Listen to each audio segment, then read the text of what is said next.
से डायमंड जो है 100% कार्बन है और ग्रेफाइट 99.6% कार्बन है। ग्रेफाइट से अब एयरक्राफ्ट की बॉडी बन रही है, कार की बॉडी बन रही है, टेनिस रैकेट बन रहा है। और दुर्भाग्य ये है कि भोपाल में हम ये नहीं जानते कि ये मध्य प्रदेश की सबसे बड़ी फैक्ट्री है और जिसका रॉ मटेरियल बिजली है, और बिजली रॉ मटेरियल है। इसलिए जब 72 में लाइसेंस मिला तो गवर्नमेंट ऑफ इंडिया ने ऑफर किया कि आप आसाम चले जाइए या भोपाल मध्य प्रदेश चले जाइए। जब मिस्टर झुनझुनवाला मध्य प्रदेश आए और इन श्यामाचरण मुख्यमंत्री थे तो श्यामाचरण ने कहा कि तो झुनझुनवाला ने कहा कि मुझे कोई ऐसी जगह चाहिए जो एयरपोर्ट से नज़दीक हो और मुझे कंसेशन भी चाहिए। तो झुनझुनवाला ने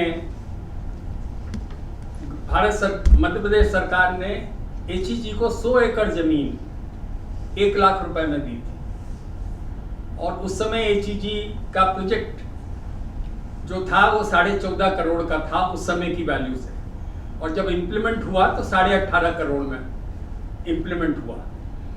और उस समय जो मजदूर काम करते थे उनकी तनख्वाह होती थी 450 रुपए।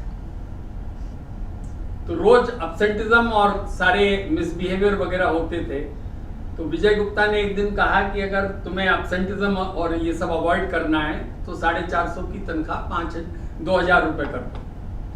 तो मैंने कहा 450 से 2,000 कैसे हो जाएगी?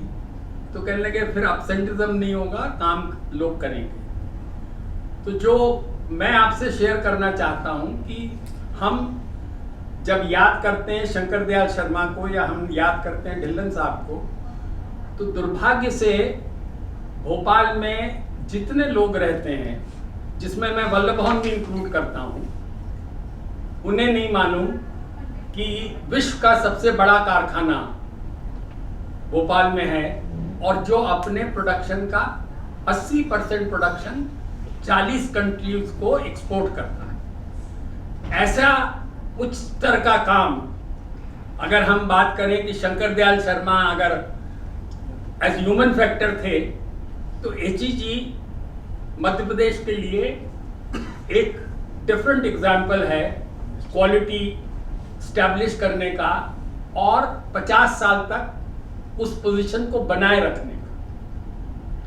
आज अगर एचईजी है और एचईजी 80% अपना प्रोडक्शन एक्सपोर्ट करता है, आप चकित होंगे ये सुन के कि मध्य प्रदेश गवर्नमेंट की एक पॉलिसी थी कि अगर एक्सपोर्ट करोगे 75% तो हम कंसेशन देंगे, पर उस कंसेशन में उनका ये कहना था कि आपकी प्रोडक्शन कैपेसिटी नहीं बढ़नी चाहिए।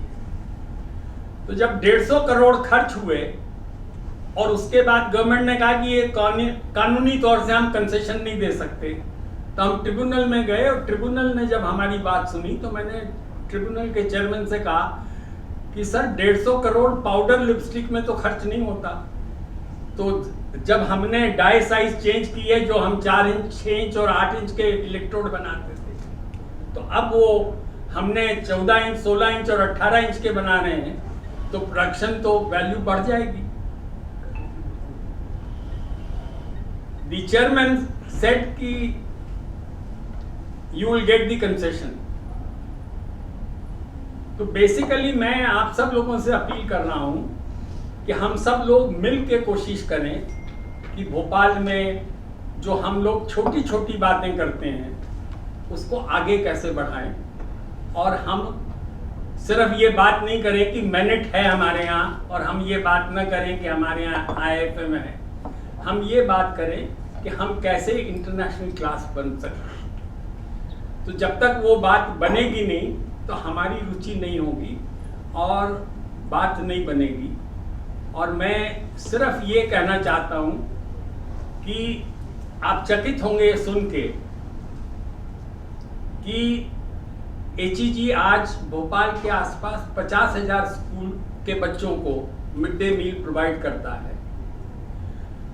पर मध्य प्रदेश का दुर्भाग्य है कि 12 करोड़ का किचन बनाने के बाद एक NGO हाईकोर्ट जाता है कि इनको गलत अलॉटमेंट कर दिया।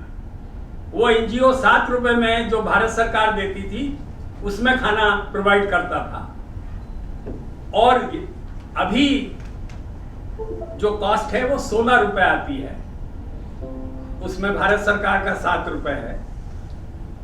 और जो क्वालिटी ऑफ फूड है वो जब मैंने खाया तो मुझे लगा कि हम लोग तो बेमतलब अच्छा खाने की बात करते हैं, पर ये 16 रुपए में जो खाना मिलता है वो अद्भुत खाना है और 50,000 बच्चों को मिलता है। तो जब तक हम ये कोशिश नहीं करेंगे कि HEG जैसे,